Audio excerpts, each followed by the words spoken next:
बनाने पड़ते। Hi guys, तो यहाँ पे मैं एक मतलब कि मैं जिनसे मिलवाना चाहती हूँ उनके बारे में आप जानते ही हो, because he is my father. वो मेरे पिताश्री है।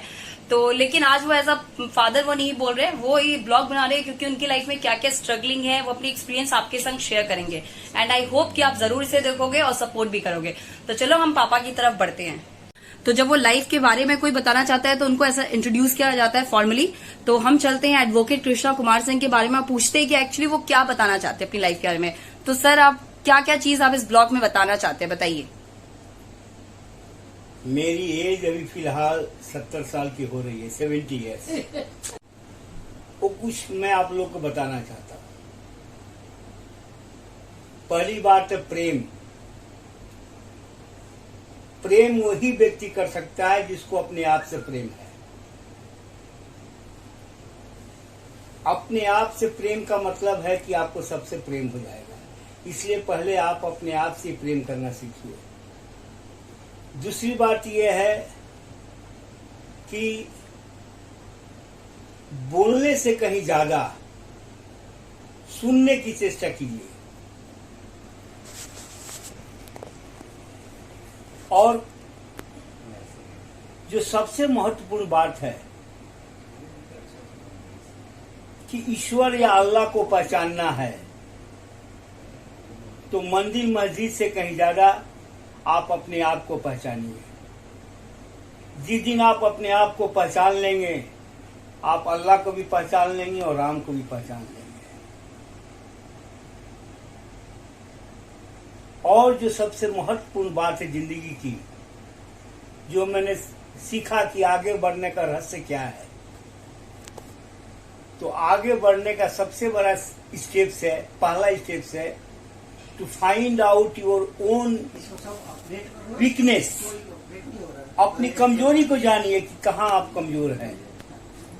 अपनी मजबूती को मत आप देखिए, हमेशा अपनी कमजोरी को फाउंड आउट कीजिएगा, तो ऑटोमेटिक आप उसमें सुधार करेंगे और आपकी सफलता निश्चित है। और जो जिंदगी का जो अभी के एज के हिसाब से मैंने एक तो तजुर्बा और भी पाया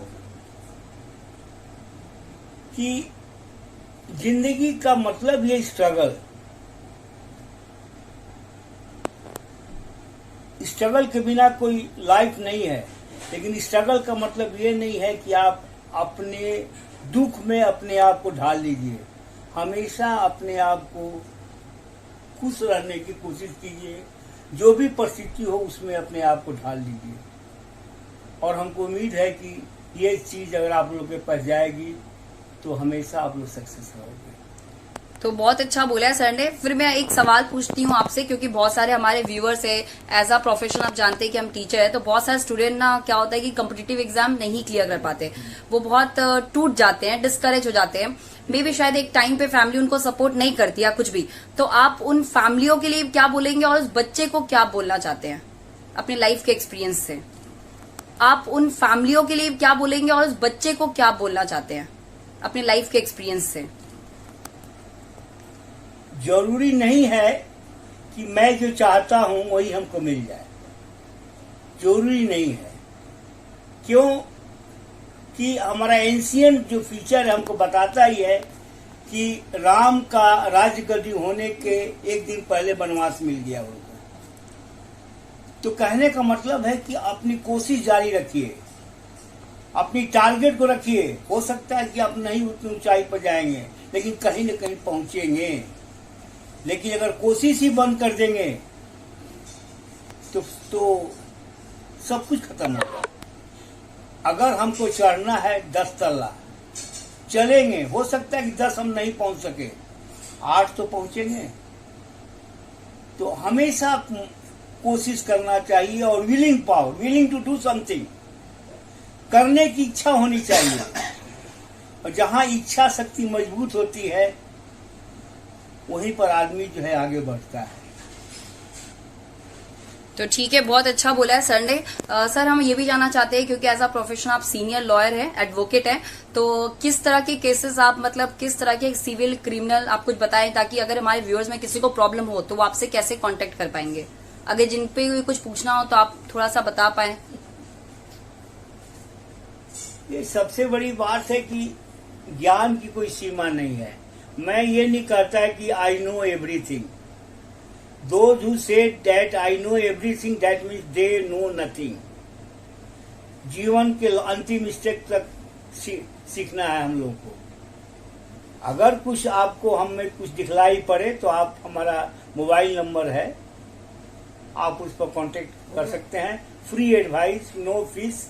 ओके, तो फ्री काउंसलिंग है। Free counselling. सो ठीक है, तो सर ने हमें बहुत कुछ बोला है, तो हम सर का धन्यवाद कहते हैं यहीं पे। स्वाति वाइब्स की तरफ से सर का धन्यवाद है, और इस ब्लॉग को यहीं पे एंड करते हैं। लेकिन एंड कर मैं चाहती हूँ कि ये ब्लॉग को एंड सर की तरफ से हो, तो सर आप कुछ ऐसा बोल के इस ब्लॉग को यहीं पे एंड कर दीजिए।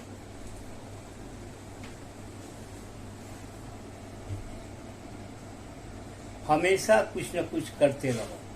वाह, बहुत अच्छी बात है। हमेशा कुछ ना कुछ करते रहो, इसका मतलब है हमेशा अपने आप को बिजी रखिए ताकि मन आपका कहीं और ना जाए। बहुत thank you sir, thank you so much. Hi everyone, आपका स्वागत है स्वाति वाइब्स पे। तो चलिए, जैसे कि अभी थोड़ी देर पहले आपने देखा था कि पापा ने कुछ कहा था, आप लोगों को बहुत अच्छा लगा। तो अब हम चलते हैं हमारे मामा के पास। तो मामा भी कुछ जनरल टॉपिक पे बात करेंगे और जरूर एक मोटिवेशनल टॉपिक होगा, तो चलते हैं उनकी तरफ। सो यहाँ पे मामा जी आए हैं। मामा जी कुछ बोलना चाहते हैं जो हमारे व्यूअर्स के लिए काफी अच्छा है, खासकर आजकल के स्टूडेंट्स के लिए, क्योंकि आजकल के बच्चे थोड़े थोड़े बातों पे थक जाते हैं और काफी ऐसी चीजें हम कर लेते हैं जो हमें नहीं करना चाहिए। लाइफ एक ऐसी चैलेंजिंग होती है जिसमें लाइफ एक ऐसा एग्जाम है जिसको हमें पास करना ही है, भले सारे एग्जाम हम पास करें या ना करें। तो इसी बात पे मामा जी कुछ कहना चाहते हैं। मामा बोलिए आप। हेलो गाइड, आप सभी के मैं आप लोगों से कुछ कहना चाहता हूँ। गुरु बिना ज्ञान न उपजे, गुरु बिना मिटे न भेद, गुरु बिना संशय ना मिटे, जय जय जय गुरुदेव। तीरथ का फल एक है, संत मिले फल चार, सदगुरु मिले अनंत फल, कहत कबीर विचार। मैं नहीं कर रहा हूँ, ये कबीर जी की वाणी में लिखा हुआ। तीरथ का फल एक है, संत मिले फल चार, सदगुरु मिले अनंत फल, कहत कबीर विचार। तो सभी आदमी से यही मेरा प्रार्थना है कि भगवान को मत बिसारिए, क्योंकि जिसने हमें जन्म दिया है उसको नहीं भूलना चाहिए। सब दुख और सुख दुख के साथ ही जो है ना, ये ईश्वरी है। हमारे साथ अच्छा भी होता है, हमारे साथ बुरा भी होता है, लेकिन हमारा काम रोकना नहीं है। अच्छा कर रहा है तब भी उसकी मर्जी है, बुरा कर रहा है तब भी उसकी मर्जी है। हम कुछ नहीं कर सकते। इसे मालूम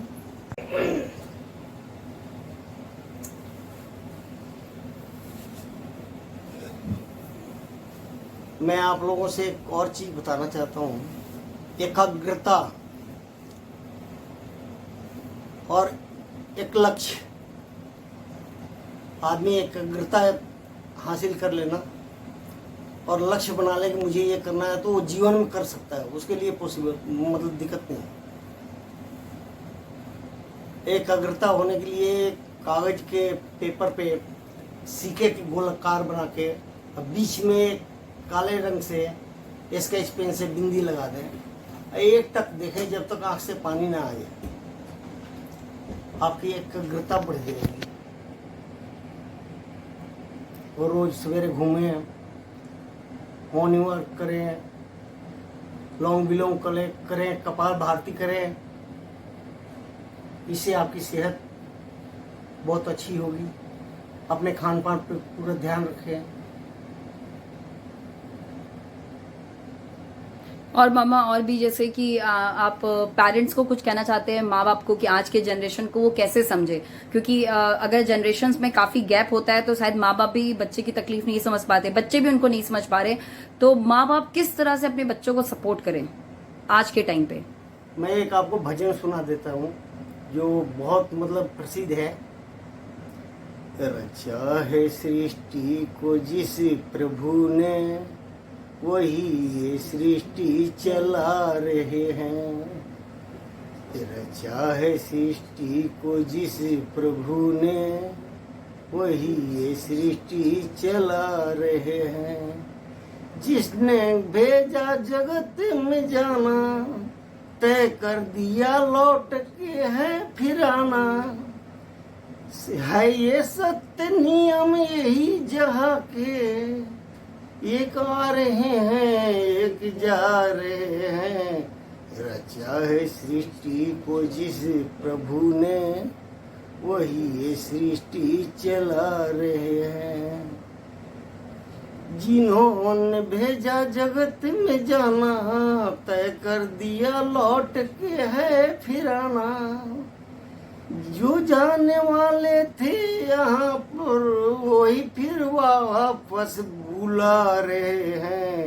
रचा है सृष्टि को जिस प्रभु ने, वही ये सृष्टि चला रहे हैं। जो पेड़ लगाया था हमने पहले, उसी का फल अब हम पा रहे हैं। रचा है सृष्टि को जिस प्रभु ने, वही ये सृष्टि चला रहे हैं। तो माँ बाप जो है ना, वो ईश्वर से कम नहीं है। मैं सभी को ये रिक्वेस्ट करना चाहता हूँ कि माँ बाप से बढ़ के दुनिया में कोई भी नहीं है। जो अपने माँ बाप के नहीं हुए, वो ईश्वर भी उनको एक्सेप्ट नहीं करता। तो सबसे पहले तो आप सो के उठिए तो धरती माँ के प्रणाम कीजिए, फिर माँ बाप के आशीर्वाद लीजिए। कल से शुरू कीजिए, आपके घर में बरकत हो जाएगा, पक्की बात। जो माँ बाप के आशीर्वाद नहीं लेते उनको कामयाबी नहीं मिलती है, पक्की बात। अरे जिसने जीवन दिया है हमें भाई, आप उसकी इज्जत नहीं करोगे तो और बाकी किसकी करोगे? उसने सारे शौक सुविधा आपके शौक उसके पूरा करने में निकाल दी बेचारे। उस माँ बाप से क्या चाहिए? सिर्फ मीठा दो बोल बस। उसको बातों के ठेस पहुंचा दोगे तो वो टूट जाए बस। मैं सभी से यही रिक्वेस्ट करना चाहता हूँ कि माँ बाप की इज्जत करो, परमात्मा की इज्जत बराबर है। सो मामा ने तो बहुत कुछ बोला और बहुत अच्छे अच्छे विचार बोले। तो ये तो मेरी माँ है, आपको पता ही है। तो मामा आपकी बहन आपके पास बैठी हुई है, तो आप अपनी बहन के लिए कुछ बोलना चाहेंगे? कुछ दो लफ्ज कुछ भी जो आप बोलना चाहें। लड़ो मत। अच्छा, पापा कह रहे बोलना चाहेंगे कि लड़ो मत, लेकिन हम मामा के मुंह से सुनना चाहते हैं, क्या बोलेंगे मामा? हेलो गाइड, हाँ, मेरी ये सबसे प्यारी बहन है, मेरे से छोटी है, बहुत प्यार करती है, इतना मानती है, ऐसा लगता है ना कि ये मेरी छोटी बहन ना हो के मेरी माँ हो। इसीलिए गाली देती है। इसके हैं ये बांग्लादेश की है। जी, अच्छा, पापा बांग्लादेश के हैं।